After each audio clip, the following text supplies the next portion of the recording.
Bom dia, me chamo Roberto, faço parte do grupo 2, turma 1, e hoje vou apresentar o trabalho sobre Machine Learning.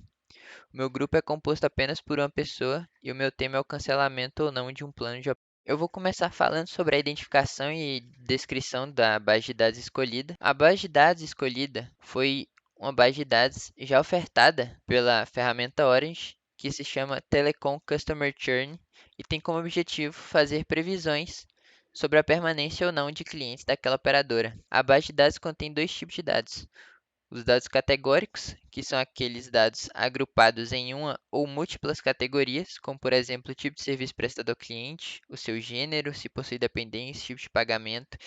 E dados numéricos são dados quantitativos que podemos contar. Então, por exemplo, o valor pago pelo plano, a quantidade de meses que o cliente assina o serviço, o valor pago mensalmente. Como a base de dados escolhida para o trabalho já era uma das várias ofertadas, ela não precisava de muita manutenção. Então, a única alteração feita foi a remoção de linhas que não possuíam um ou mais valores. A definição das categorias utilizadas também seguiu o mesmo processo do pré-processamento, então eu utilizei todas as categorias ofertadas pela base, pois, ao meu ver, se qualquer uma delas fossem retiradas, ela afetaria o desempenho e julgamento dos modelos selecionados, que foram as redes neurais e as árvores de classificação. Após a escolha dos modelos, eu defini a quantidade de dados que seriam utilizados para treino e validação. A divisão que apresentou os melhores resultados foi 75% para treino e 25% para validação. Agora,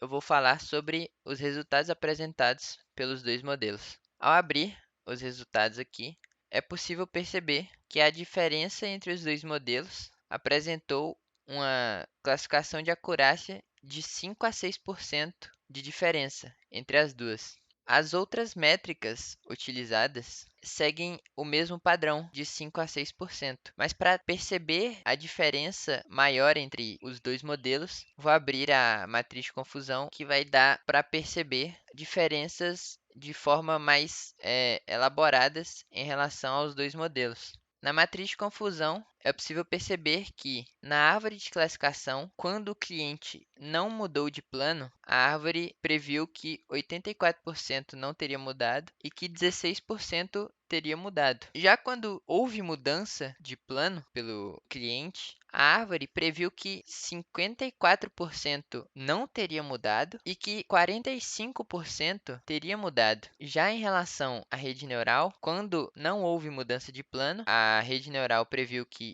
90% não teria mudado e quando houve a mudança, já há a inversão de valores em relação à árvore de classificação. Aqui, a rede neural previu que 48% não mudaria de plano e que 51% mudaria de plano, fazendo com que a rede neural tenha a tendência de acertar mais nos casos onde houve sim a mudança de plano por parte do cliente, em comparação com a árvore de classificação, que tende a proporcionar resultados errôneos em relação à mudança do cliente ou não. Agora, vamos analisar a diferença entre os dois modelos em relação a uma base de dados nova e as previsões dadas por ele. Na esquerda temos a base de dados inserida e é possível ver quais foram os resultados, então quem mudou ou não. E aqui na direita é possível ver a previsão em si dos dois modelos. Abrindo os dois lado a lado, é possível perceber que a rede neural errou a previsão de um cliente e que a árvore de classificação errou em 3 clientes, mostrando que a rede neural possui a melhora interessante em relação à árvore de classificação. Apesar desses resultados, ainda é crítico o fato de que os dois modelos apresentam uma taxa muito baixa quando se trata de clientes que mudaram de plano de assinatura. Então, os dois modelos, apesar de mudanças terem sido feitas, eu tentei mexer com colunas